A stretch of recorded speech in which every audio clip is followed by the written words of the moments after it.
在菲律宾有一座温柔的城市，绿意盎然，记载着百年人文历史。有一座神秘的岛屿，流传着一种古老的巫术，必须穿过地图上没有标记的小径，才得以遇见巫师。还有一片湛蓝的海洋，在温和的海面下栖息着世界上最大的鱼类。这是我们第6次前往菲律宾，想邀请大家一同走入这3个海风与信仰交织的地方。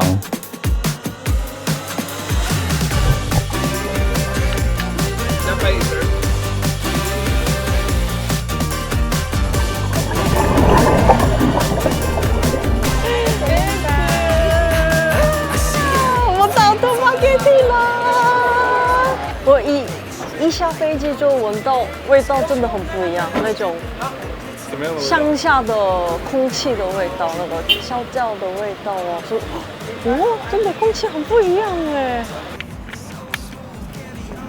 OK， 出发喽！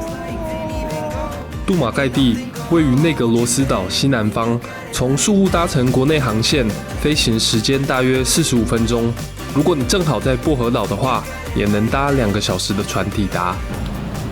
我到 Atlantis Dive Resort， 很神秘的地方，的路都很窄，你看哇！味道不一样，味道不一样，哇！好神秘的地方，哇！玻璃门呢，全世界的人都可以看到我们睡觉的样子了吗？好漂亮，很有度假的感觉。哦，这边有化妆台，也可以自己泡咖啡来喝，然后简单的茶，然后水壶。这边有小电视台，可是我们来到这边真的会看电视吗？可以玩的东西这么多。然后一张很大的床，这样的话，我们4个人也可以躺着睡觉了，对不对？这里是浴室，就干干净净的，这样很简单。他们提供的就是这一些。开箱结束。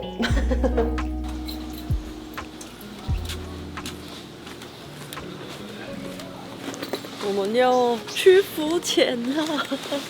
Apple Island 是，你知道吗？菲律宾是在亚洲这边有最多珊瑚的地方，听说很美，非常期待今天的旅程。Apple Island 岛屿面积仅占74公顷，大约是3个大安森林公园的大小，但周围的海域却孕育了超过650种鱼类以及400种珊瑚。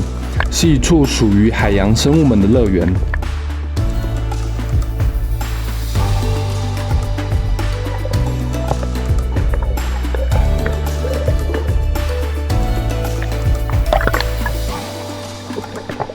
此处海域以绿蜥龟为主，但足够幸运的话，还有机会遇到数量稀少的玳瑁。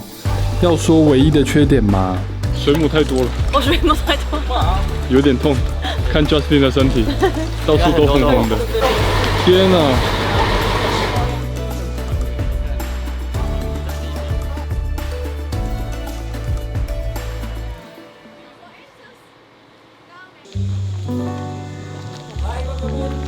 相传第一株咖啡树是在1740年由西班牙传教士带入巴达燕，自此在群岛之间散开。但过去农夫以火耕为主，对森林破坏太大。自1980年之后，随着政府与非政府组织介入，慢慢的将传统的火耕转化为与森林共存的农业系统，因而有了这座位于山腰间的咖啡农场。第一次看用 Robusta 做的 espresso， 很香。Napay, sir. Lana. 很苦。Espresso， 很浓哦。Espresso. 喝下去马上精神了。哦 What's espresso? 真的哦，对吧？那这个时候要吃糯米甜点。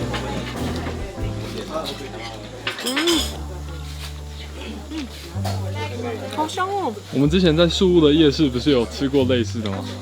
树屋的夜市芒果糯米饭。不一样，这个比较好吃。这个香味是什么香味呢？跟这个巧克力酱很适合哎。这种蛮好吃的，但是呢，甜了一点。真的吗？真的吗？甜。刚刚安东尼说有点甜。那巧克力是会甜吗？没有，你要先喝咖啡啊。我要先试一下它原本的感觉。当然也不是甜，很好吃。很好吃，但真的蛮甜的。然后这个时候就要喝咖啡。而且是要这样拿。对，很苦，对不对？哦，超苦，哦，真的超苦。那你说老外他们要喝 espresso 是一口下去，你知道为什么吗？因为呢，因为没办法喝2口。这个笑话不错。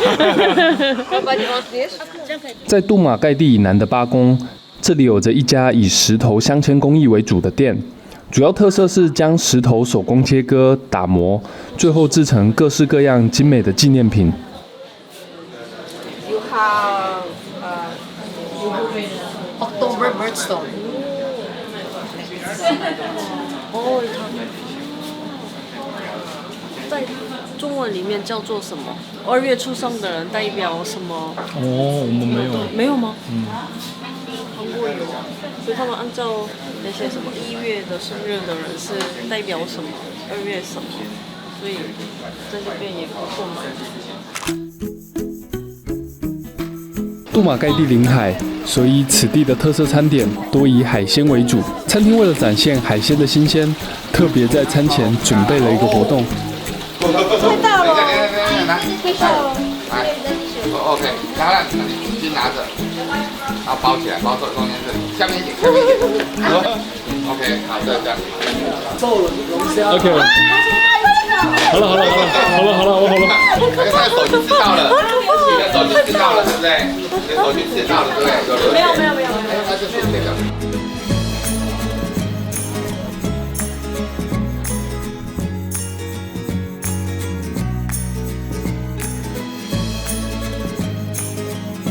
这个餐厅很棒，就是 Market Express。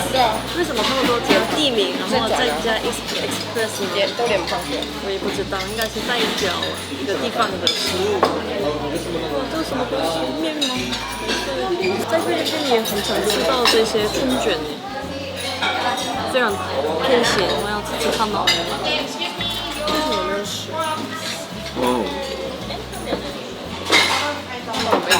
有点在里面，但是在上面加了一个黄黄的东西，感觉酸酸的，蛮好吃的。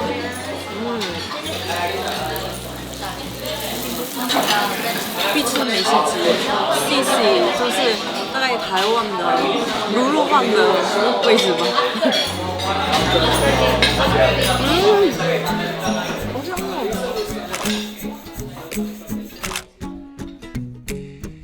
在杜马盖地的市中心，有着菲律宾第1间美式体系的百年大学。多多告诉我，这是他在杜马盖地里最喜欢的地方。他说很难得可以走入菲律宾的学校，体验在地学生的感觉，又有人类学博物馆，能看见菲律宾北中南的历史文物，所以印象特别深刻。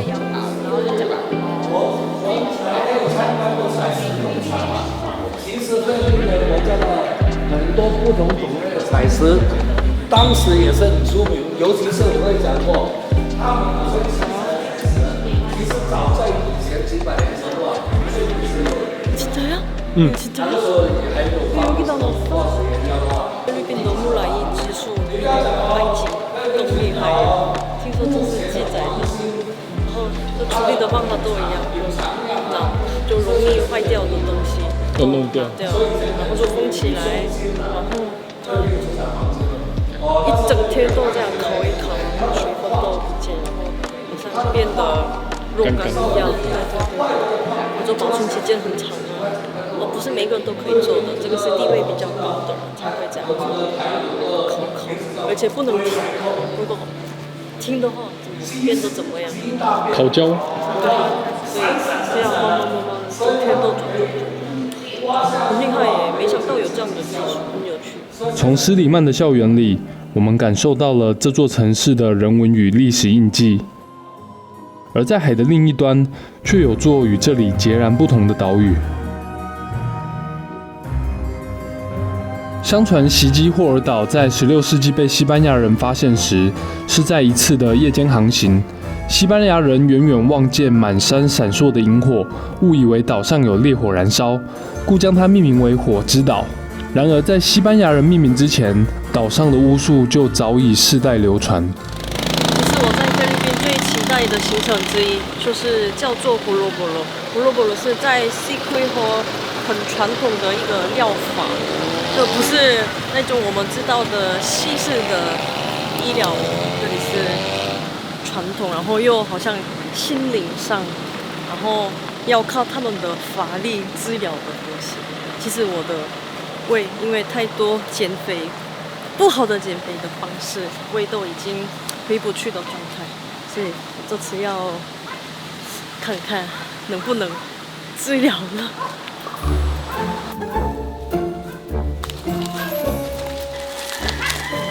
到了晚上，他们天黑了，你叫什么叫？狂叫哎！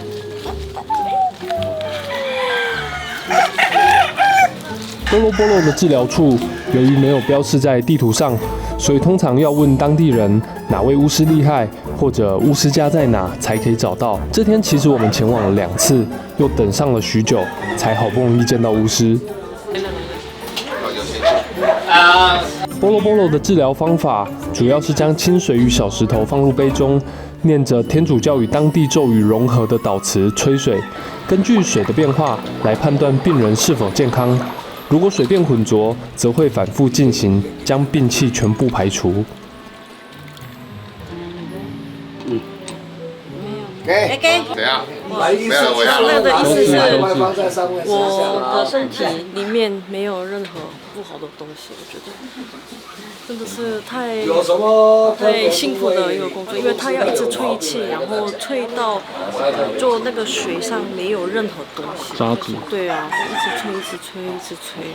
可是他们就这个是为了这个社会的贡献做的，所以不会拿钱。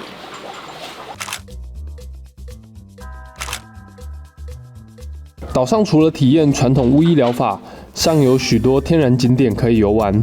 例如，可以在这座被森林拥抱的瀑布玩水。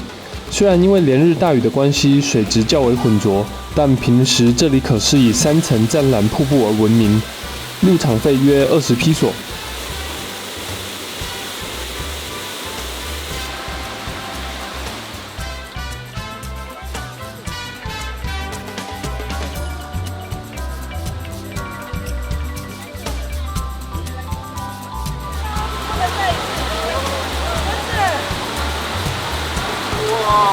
哦，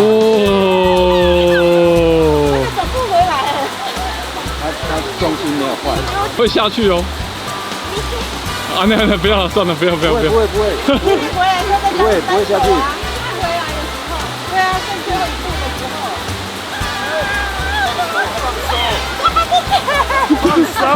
不行。没有，他说他放就会掉。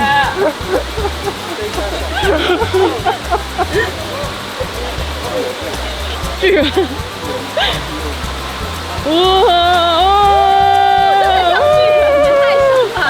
他站了，根本太深吧。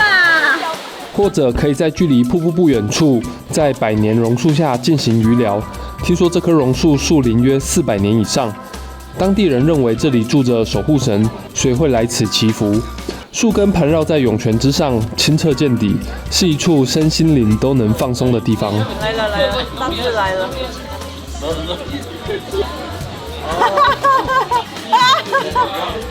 什么感觉嘞？这样用我的剪纸，然后这样抓的那种感觉，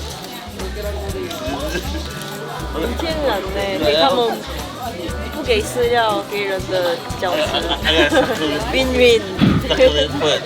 在榕树外面的小卖部，还有展售用草药根茎调配的爱情灵药。相传只要将少许的药水抹在皮肤或衣服上，让对方不小心触碰到，就能吸引爱情。感觉有点像《仲夏夜之梦》曾经出现过的道具。既然来到海岛，那就不能错过这间海岛风格的度假村。这里有饭店、海滩、浅店，还有泳池，是个休闲放松的好地方。我们的房间开箱要开始了，很有味道的地方，又很大意。然后我们在外面可以休息，然后如果衣服湿湿的话，在这边放着。我椅子，房间也很漂亮哦。哇，我们是罗中楼耶！在门口，他们准备了简单的茶、咖啡，然后茶壶、水瓶。这边我们的客厅可以休息，然后旁边就是床。我觉得这边最好的是收纳空间很多。这边也是衣柜，然后我们先看2楼吧。所以这里是比较适合家人多的，有孩子啊，就比较适合，好像是秘密空间一样。所以单人床，可是2楼有一点热，一点，对对对。啊，这边往下看，这边很好玩啊，小朋友一定很开心。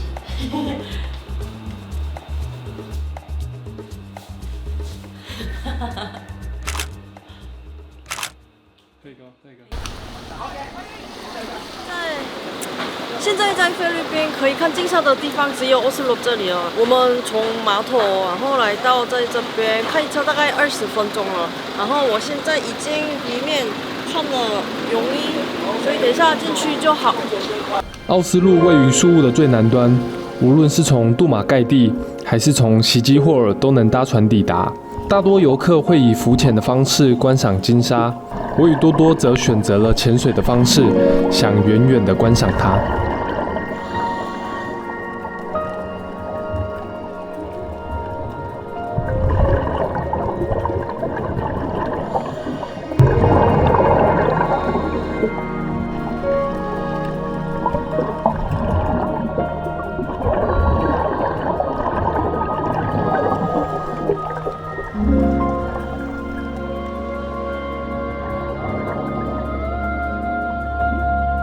金沙向我们游过来时，时间仿佛变得缓慢又珍贵。我们望着它巨大却又温柔的身影，感受到了自己的渺小。海洋孕育了生命，岛屿流传着传说。西班牙人最初来到此地已是400年前的过往。我未能得知他们是否看过更漂亮的风景，但我知道这是我们此生难以忘怀的一个篇章。